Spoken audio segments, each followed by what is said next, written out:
Hello नमस्कार, मी सुप्रिया नवीन एका ब्लॉगमध्ये आपलं मनापासून स्वागत करते। तुम्हाला आजचा दिवस सुखाचा, आनंदी आणि आरोग्यदायी जाऊ। तुम्ही जी काही स्वप्न पाहिली असतील ती सगळी स्वप्न तुमची पूर्ण होत। त्याचबरोबर शुभ संध्याकाळ सर्वांना। संध्याकाळची वेळ आहे आणि हा व्हिडिओ संध्याकाळचा आहे ताईंनो। तर 28 तारखेचा रविवार सकाळचा जो काही व्हिडिओ होता, आपण गेलेलो होतो बारामोटाची विहीर बघण्यासाठी लीम या गावामध्ये। तर सातारा जवळचं लीम गाव आहे, त्यामध्ये ना म्हणजे त्या गावामध्ये बारामोटाची विहीर आहे। त्या विहिरीची सविस्तर माहिती मी मागच्या व्लॉगमध्ये दिलेली आहे। तुम्ही जर तो व्लॉग पाहिला नसेल तर आवर्जून पहा। तर आम्ही आता रिटर्न घरी येत होतो। विहीर बघून झालेली होती आणि हॉटेलमध्ये म्हणावं असं छान एन्जॉय केलं। 31 डिसेंबरची पार्टी झालेली होती। मागच्या व्लॉगमध्ये मी सगळं सविस्तर सांगितलं।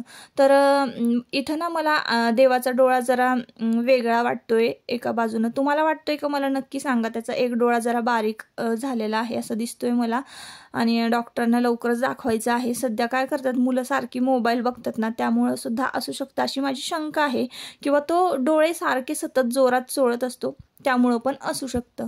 तर येताना ना आम्ही भरपूर खरेदी केलेली आहे ताईंनो। तर बघा कुरवड्या तिथं होत्या लीम गावामध्ये।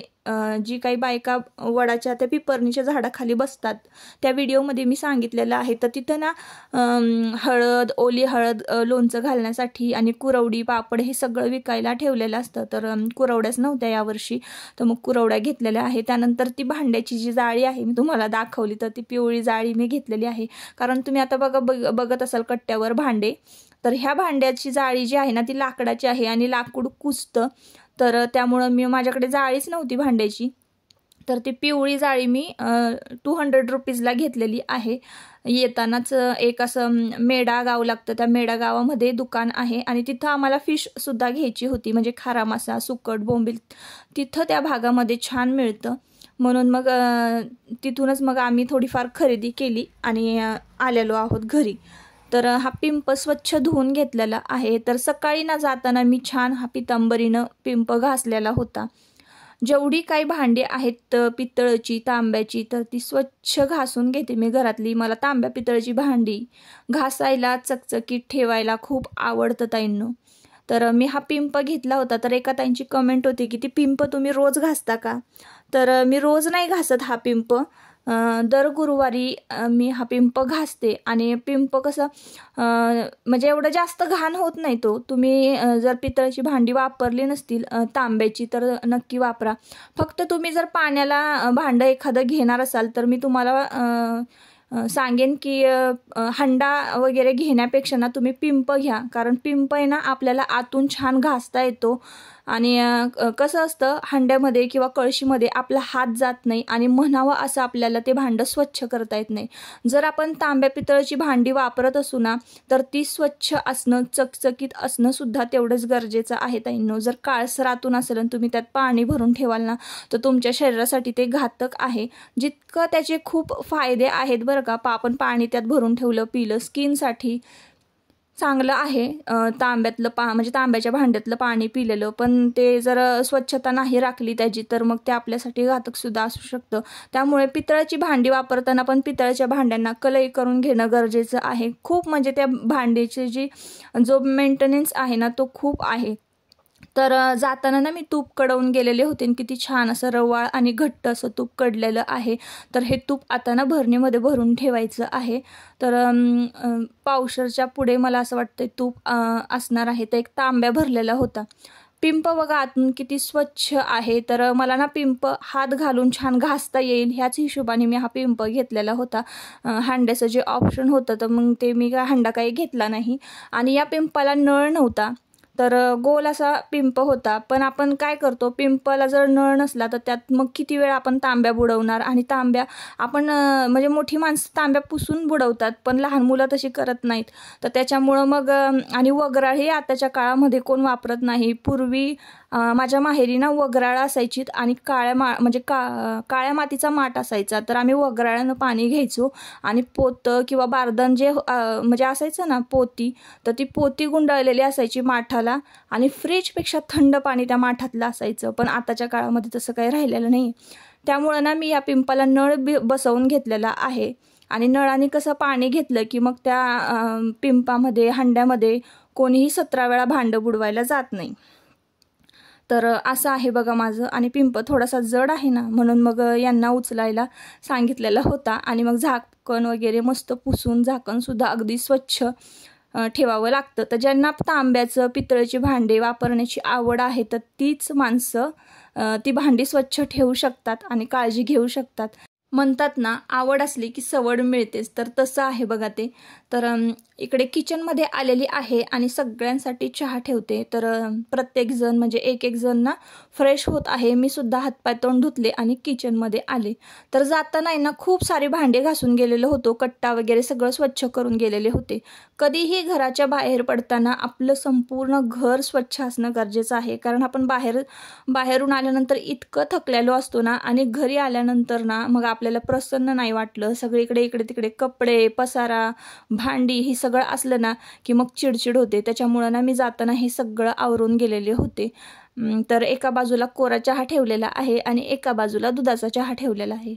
तर ताईंनो, तो व्हिडिओ तुम्ही पाहिला नसाल ना, आवर्जून जाऊन पहा. खूप छान तो व्हिडिओ आहे. तर आजच्या व्हिडिओमध्ये मी तुमच्याबरोबर संध्याकाळचं जे माझं रुटीन आहे ना ते शेअर करणार आहे. तर संध्याकाळच्या रुटीनमध्ये एक रेसिपी शेअर करणार आहे. आणि एका ताईंनी कमेंट केली होती की ताई, तुम्ही दुसऱ्या दिवशीची पूर्वतयारी कशी करून ठेवता ना ते सुद्धा शेअर करा. तर म्हटलं चला ते सुद्धा शेअर करूया की मी दुसऱ्या दिवशी पटपट काम आवरावं यासाठी मी कुठली कामं आधी करून घेते. तर हेच मी तुमच्याबरोबर या व्हिडिओमध्ये शेअर करणार आहे. तर अजून एक कमेंट होती आपल्याला. तर एका ताईंनी कमेंट अशी केली होती की ताई, तुम्ही नॉनव्हेज खाता आणि देवपूजा करता. तर मला तर पहिली गोष्ट म्हणजे सांगायचं आहे की नॉनव्हेज खाणं आणि देवपूजा करणं याचा एकमेकांशी काहीच संबंध नाही आहे. तर आमचं कसं असतं ताईंनो, आता आम्ही जरी नॉनव्हेज खात असलो तरीसुद्धा तुम्हाला सांगते की मी मार्गशीर्ष महिना, परत श्रावण महिना, चतुर्थी, एकादश, गुरुवार ह्या सगळ्या गोष्टी पाळत असते ताईंनो. ज्या दिवशी मी घरामध्ये एखादी पूजा मांडते किंवा देवाचं करते त्या दिवशी कोणीही आमच्याकडे नॉनव्हेज करत नाही. इव्हन मी 11 शुक्रवार जे केलेले आहेत तर तेव्हासुद्धा नॉनव्हेज केलेलं नव्हतं, म्हणजे वैभवलक्ष्मी व्रताचे. तर असं असतं बघा. आणि नॉनव्हेज खाणं आणि देवपूजा याचा एकमेकांशी काहीही संबंध नाही. आता आम्ही पिढ्यानपिढ्या आम्ही सगळे म्हणजे कुटुंबातले आमच्या माणसं खात आलेली आहेत, त्यामुळं आम्हाला पण खायची सवय आहे. आणि ती तरी काही वाईट गोष्ट नाही आहे की बाबा नॉनव्हेज खाणं ही काही वाईट गोष्ट नाही आहे. तुम्हाला माहिती आहे, ती जर वाईट गोष्ट असती तर देवाने आपल्यासाठी ती बनवली असती का? अजिबात नाही. तर तुम्हाला माहिती आहे चिकनमध्ये किती हाय प्रोटीन असतं. तर मी दरवेळेस ना नॉनव्हेजच्या रेसिपीज शेअर करताना मला एक माझ्या मनात शंका येते की करू की नको नॉनव्हेजच्या रेसिपीज शेअर. कारण काही लोक खाणारी असतात आणि काही लोक खाणारी नसतात. मग त्यांना उगाच घाण वाटते, किसळ वाटते. तर जी काही शाकाहारी माणसं आहेत ना त्यांनी नॉनव्हेजचे रेसिपीज किंवा नॉनव्हेजचे व्हिडिओ माझे नाही पाहिलेत तरीही चालतील. किंवा तुम्हाला जर व्हिडिओ बघायचे असतील, नॉनव्हेजची रेसिपी मी टाकली तेवढा जो व्हिडिओ आहे तेवढा स्किप करायचा आणि मग पुढे व्हिडिओ कंटिन्यू केला तरीही चालेल. आता सगळ्यांना चहा दिलेला आहे आणि संध्याकाळची वेळ झालेली आहे. तर अशीच एक नॉनव्हेजची रेसिपी मी शेअर करते. तर तुम्ही इथं व्हिडिओ स्किप केला तरीही चालेल. तर ते कढईमध्ये बघा तेल घेतलेलं आहे, मिरच्या घातलेल्या आहेत, मस्तपैकी 10-12 मिरच्या घातलेल्या आहेत आणि मस्त छान तळून घ्यायच्या. तर मी इथे ना एका मिरचीचे 2 तुकडे केलेले आहेत. तर तुम्ही ना बारीक जरी मिरची कट केली ना आणि घातली तेलामध्ये तरीही चालेल. तेलामध्ये मिरची भाजली की आपल्याला बारीक चिरलेला कांदा जो आहे तो तेलामध्ये घालायचा आहे. कांदा छान भाजून झाला की त्यामध्ये हळद घालायची. हळद घातलं की टोमॅटो घालायचं. तर मी इथे 2 टोमॅटो आणि 3-4 कांदे बारीक कट करून घेतलेले होते आणि कोथिंबीर घेतलेली आहे, 10-12 मिरच्या घेतलेल्या आहेत. तर मी एवढे सगळे इन्ग्रेडियंट्सचं व्यवस्थित प्रमाण सांगितलेलं आहे. आणि आता आपण करत आहोत अंडा भुर्जी. तर ताईंनो, दुपारी ना भरपूर आणि भरपेट जेवण झालेलं आहे. कोणाला जास्त भूक नव्हती, मग करायचं तरी काय. आणि दुसरं काहीतरी केलं ना, कालवण भाकरी, तर ही लोक खाणार सुद्धा नाहीत. कारण कसं असतं, ज्या दिवशी भूक नसते ना त्या दिवशी कालवण भाकरी असं काय असेल तर अजिबातच जेवण जात नाही. मग म्हटलं चला भुर्जी पाव करूया. तर भुर्जी पाव करायचं मी ठरवलेलं आहे. तर 10-12 अंडी जी आहेत ना ती फोडून घेतली आणि मग कांदा टोमॅटो छान भाजलं ना की हळद घालून कोथिंबीर घातली. मग त्याच्यामध्ये ना अंडी जी आहेत ती घातलेली आहेत आणि मस्तपैकी ही भुर्जी जी आहे ती तयार झालेली आहेत. बघा, कळ्या वगैरे पाडून घेतलेल्या आहेत भुर्जीच्या. भुर्जी पाव गाडावर तुम्ही कधीतरी खाल्ला असणार आहे, एक नंबर लागतो ताईंनो. तर बघा छान पाव भाजून घेतलेले आहेत, थोडंसं लाल तिखट बटर घालून आणि मस्तपैकी भाजून घेतले आणि प्रत्येकाला दिलेले आहेत. तर प्रत्येकाने 2-2, 3-3 पाव खाल्ले. त्यानंतर मी रायतंसुद्धा तयार केलेलं होतं. तर कांदा आणि टोमॅटो उभा कट केलेला होता, त्यामध्ये चाट मसाला वगैरे घालून मी रायतं तयार केलेलं होतं. तर आता ताईंनो जेवण वगैरे सगळं झालेले आहे. कट्टा तुम्ही पाहत असाल अगदी चकाचक स्वच्छ घासून पुसून ठेवलेला आहे. भांडी सगळी घासून टाकलेली आहेत, कारण नॉनव्हेज ज्या दिवशी करते ना मी, तर त्या दिवशी संध्याकाळची खरकटी भांडी अजिबात ठेवत नाही. आणि नॉनव्हेज जर असेल ना तर अजिबात मी कट्ट्यावर भांडी ठेवतच नाही. आणि कट्टासुद्धा मी कधीच असा म्हणजे ठेवत नाही की नॉनव्हेज केल्याने एखाद्या दिवशी गॅस वगैरे धुवायचं राहिलं आहे, तर असं माझ्याकडनं कधीच होत नाही. मी लगेचच झटपट ती कामं आहे ते आटपून घेत असते. तर आता माझी ती कामं आटपून झालेली आहे. कट्टासुद्धा कानाकोपऱ्यातून स्वच्छ धुवून घेतलेला आहे. आणि आता मी इकडे पत्ता कोबी जी आहे, म्हणजे याला कोबीसुद्धा म्हणतात, तर ही कोबी ना कट करून घेतलेली आहे. आणि सकाळचं हे जे प्लॅनिंग आहे ना, तर भाजीची पूर्वतयारी करते मी. सकाळ काय भाजी करायची, तर ज्या दिवशी सकाळी घाई गडबड होणार आहे, आदल्या दिवशी आपल्याला माहिती असतं की सकाळी आपल्याला ही कामं आहेत, तर मग एखाद्या दिवशी जर कामं जास्त असतील ना तर मग भाजीची पूर्वतयारी केलीच पाहिजे. तर त्यासाठी ना मी इथे कोबी बारीक चिरायला घेतलेला आहे. तर तुम्हाला ज्या दिवशी घाई असेल ना तर तुम्ही भाजीची पूर्वनियोजन करायलाच पाहिजे. भाजी काय करायची हे आधीच ठरलेलं असलं पाहिजे. ऐन वेळेला जर तुम्ही ठरवायला गेलात की भाजी आपल्याला काय करायची, इथपासून जर तुम्ही स्वयंपाकाला सुरुवात केला ना ताईंनो, 100% तुमचा दिवस अतिशय गोंधळलेला जाणार आहे. आणि तुम्हाला कळणार सुद्धा नाही की आपल्याला काय करायचं आहे. जी आपण भाजी करणार आहोत ती सुद्धा धड होत नाही. तर भाजीला काय करायचं किंवा भाजीची पूर्वतयारी आदल्या दिवशी करणं गरजेचं आहे. तर मी बघा कोबी वगैरे चिरून ठेवलेला आहे. आता सकाळी धुतला की लगेच फोडणीला घालता येईल. आता आपण भाजीची जी काही तयारी आहे ते करून ठेवलेली आहे.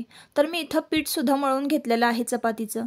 तर असंही बघा झोपायला उशीर होतोच, 12:30 पावणे 1 कसाही वाजतोच. तर मग बघा 4 ते 5 तास आपली कणिक जी आहे ती चांगली भिजते सकाळपर्यंत. तर घट्ट मळायची आहे आपल्याला. आणि ही जी कणिक आहे ना, सकाळी चपाती बनतील किंवा सकाळीच लवकर कणिक संपेल अशा हिशोबाने ही कणिक भिजवायची आहे. जास्तही भिजवायची नाही की जेणेकरून ती उरेल आणि संध्याकाळी त्याच्या चपात्या लाटाव्या लागतील, अशी ही कणिक भिजवायची नाही.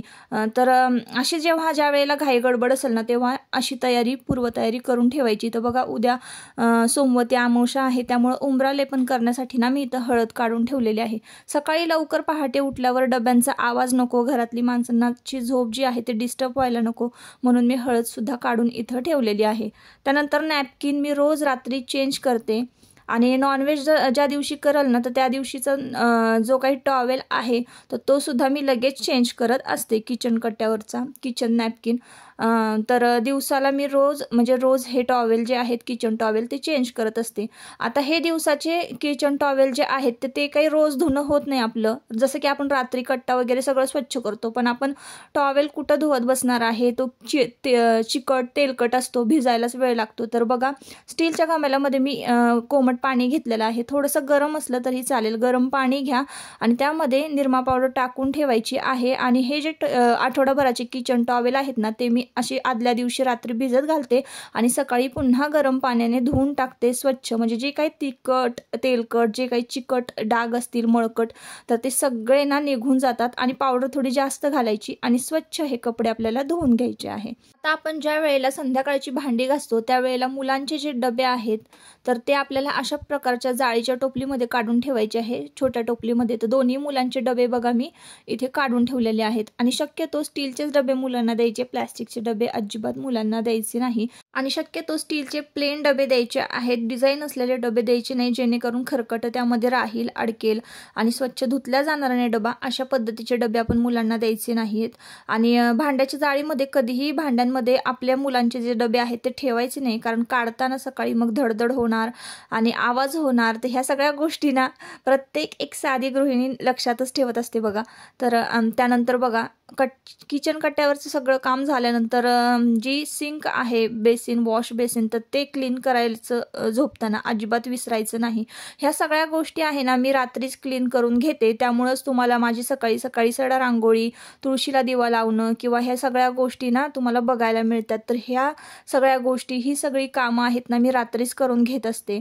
टॉयलेट बाथरूम क्लीन ठेवणं, कसं रात्रभर कोणीही टॉयलेट बाथरूम यूज करत नाही, त्यामुळं रात्रीच टॉयलेट बाथरूम जे आहे ते क्लीन करून ठेवलं ना की सकाळी सकाळी उठल्या उठल्या आपल्याला आंघोळीला फ्रेश बाथरूमसुद्धा फ्रेश मिळतं आणि आजूबाजूचं जे काही आहे म्हणजे सिंक आहे, वॉश बेसिन आणि हे सगळं क्लीन असल्यामुळं ना आपला पण मूड फ्रेश असतो. पटकन आंघोळ करून आपल्याला आपली सकाळची कामं आटोपता येतात. तर ही सगळे जी कामं आहेत म्हणजे हा आरसा वगैरे सिंकवरचा क्लीन करणं, परत त्याच्या बाजूचा जो रुमाल आहे तर तो चेंज करून ठेवणं, दुसरा म्हणजे आधीचा धुवायला टाकणं आणि दुसरा लावणं, ह्या सगळ्या गोष्टी ज्या आहेत ना ताईंनो मी हे सगळी कामं रात्री करून घेत असते. त्यामुळं माझी जी देवपूजा आहे उजाडण्याचा आतच माझी देवपूजा होत असते. तुळशीला दिवा लागत असतो, अन्नपूर्णेची पूजा. तुम्ही तर माझे रुटीन जर व्हिडिओ पाहिला असेल तर तुम्हाला माहिती असेल आणि नवीन कोण जर पाहत असेल ना तर तुम्ही माझे आधीचे रुटीन व्हिडिओ पहा, मग तुम्हाला समजेल. तर असो, आता आपण बघा एवढी सगळी तयारी करतो. आपण टॉयलेट बाथरूम क्लीन केलेलं आहे, सिंक पण वॉश करून ठेवलेलं आहे, या सगळ्या गोष्टी झालेल्या आहेत. किचन पण किचनमधल्या ज्या काही गोष्टी, स्वयंपाकाची पूर्वतयारी ही सगळी केलेली आहे. तर बघा घालायचं काय, आता मुलांच्या शाळेचे कपडे सुद्धा आपल्याला वर असले पाहिजेत, त्यांच्या इनरवेअर वरच्या वर लगेच सापडल्या पाहिजेत, सॉक्स आणि ही सगळ्या गोष्टी. त्याचबरोबर आपले सुद्धा कपडे आपण रात्रीच ठरवून ठेवायचं आहे की दुसऱ्या दिवशी आपल्याला काय घालायचं आहे, साडी नेसायची की ड्रेस घालायचा आहे, आणि ह्या सगळ्या गोष्टी आदल्या दिवशीच काढून बाजूला ठेवायच्या आहेत म्हणजे पटकन आपल्याला दुसऱ्या दिवशी तयार होता येतं. तर या सगळ्या गोष्टी आणि ही सगळी पूर्वतयारी ताईंनो मी रोज करत असते. तर व्हिडिओचा आता इथेच शेवट करते. परत आपण पुन्हा भेटूया नवीन एका व्हिडिओमध्ये. तोपर्यंत स्वतःची काळजी घ्या आणि मजेत राहा. व्हिडिओ जर आवडला असेल तर नक्की आपल्या चॅनलला सबस्क्राईब करा आणि व्हिडिओला एक लाईक करा. Bye bye.